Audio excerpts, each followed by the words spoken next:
occasion.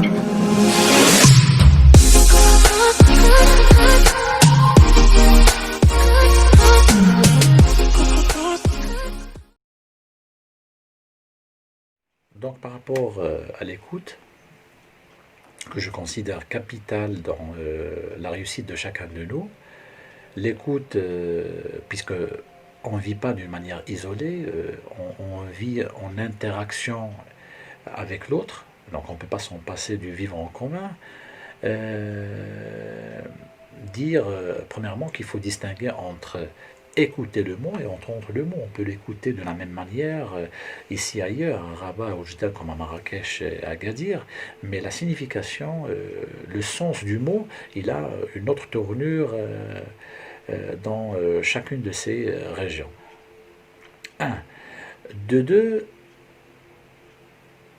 dans le milieu de travail, on parle de l'évaluation. Et l'évaluation, elle passe d'abord par l'écoute. Il faut donner l'occasion à l'autre pour s'exprimer, pour donner son opinion, son avis, mettre le doigt sur sa souffrance, l'origine de ses problèmes, ses difficultés.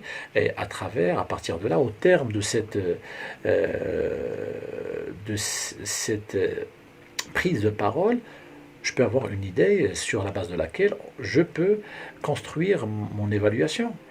Il faut dire que l'écoute, c'est l'occasion pour recevoir de nouvelles informations, c'est l'occasion pour répondre à un certain nombre de questions qui restent en suspens. L'écoute, c'est aussi l'occasion pour approfondir l'attention dans le gestuel, dans la communication non verbale de l'intéressé,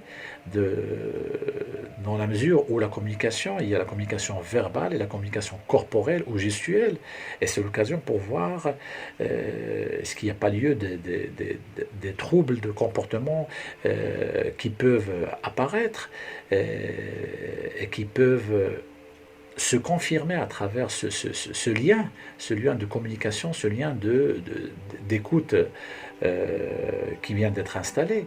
Alors, on peut dire que l'écoute, c'est une occasion pour réajuster le discours, c'est une occasion pour réadapter le discours, changer carrément, modifier le canal de communication, le parfaire ou le simplifier en fonction de l'interlocuteur, en fonction de la personne qui est devant toi, qui est devant vous.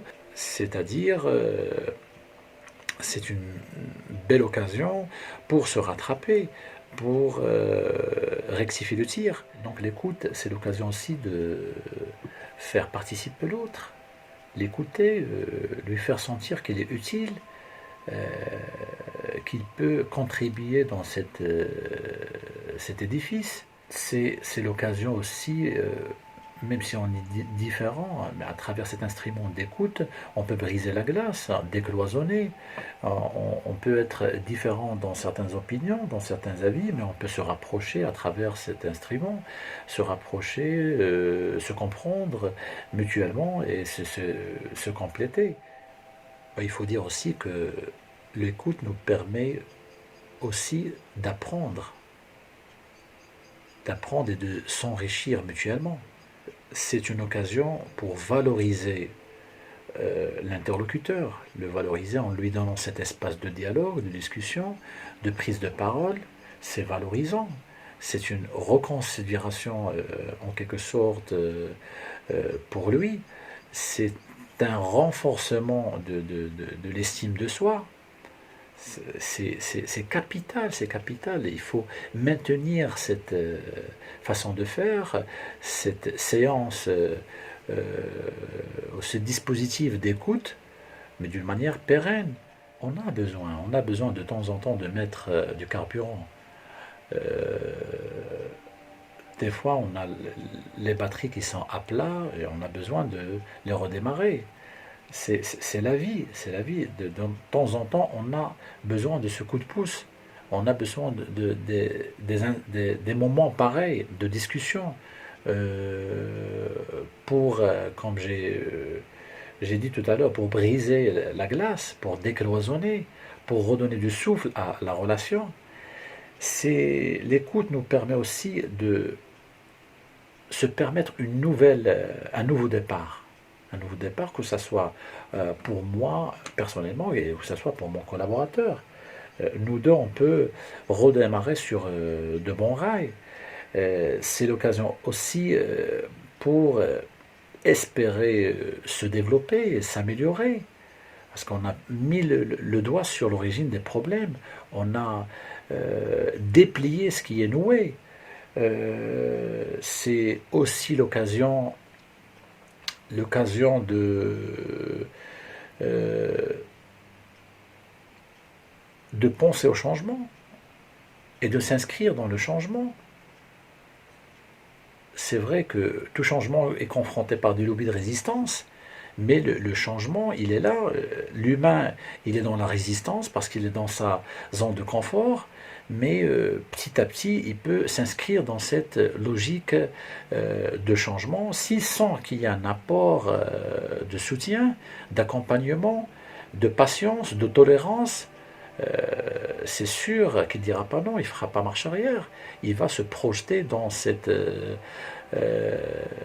dans cette aventure parce qu'il va sentir qu'il y a derrière lui quelqu'un qui le pousse et l'accompagne dans le bon sens. Cela veut dire que cette aspiration au changement va nous conduire à reprogrammer nos pensées, nos idées, qui sont devenus soi-disant obsolètes et qui ont besoin d'être réanimés, d'être euh, réhabilités avec le contexte actuel, avec les nouveautés, avec la façon de faire. C'est l'occasion aussi, à travers l'écoute, de se corriger certes, mais de se réconcilier avec soi-même. Avec soi-même, mais c'est une belle occasion. Mais ce qui est très très important, pour clôturer, ce qui est très important dans l'écoute, c'est un élément fondamental. C'est le respect.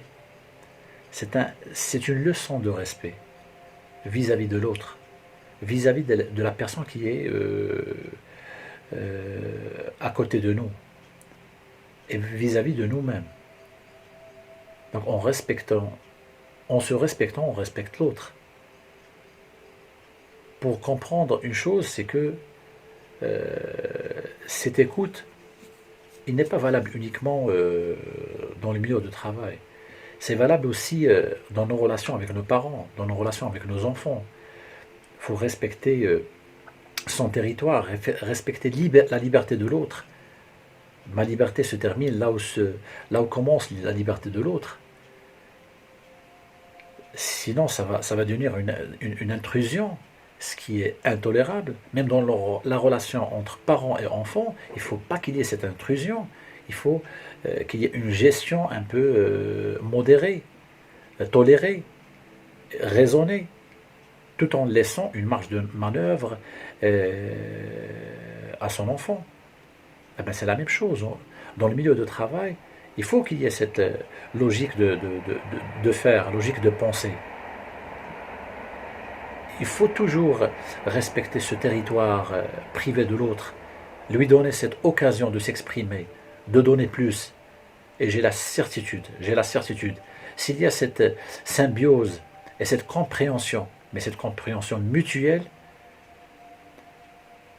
j'estime qu'on qu'on pourra produire plus, qu'on pourra donner plus, qu'on pourra passer de la production à la créativité.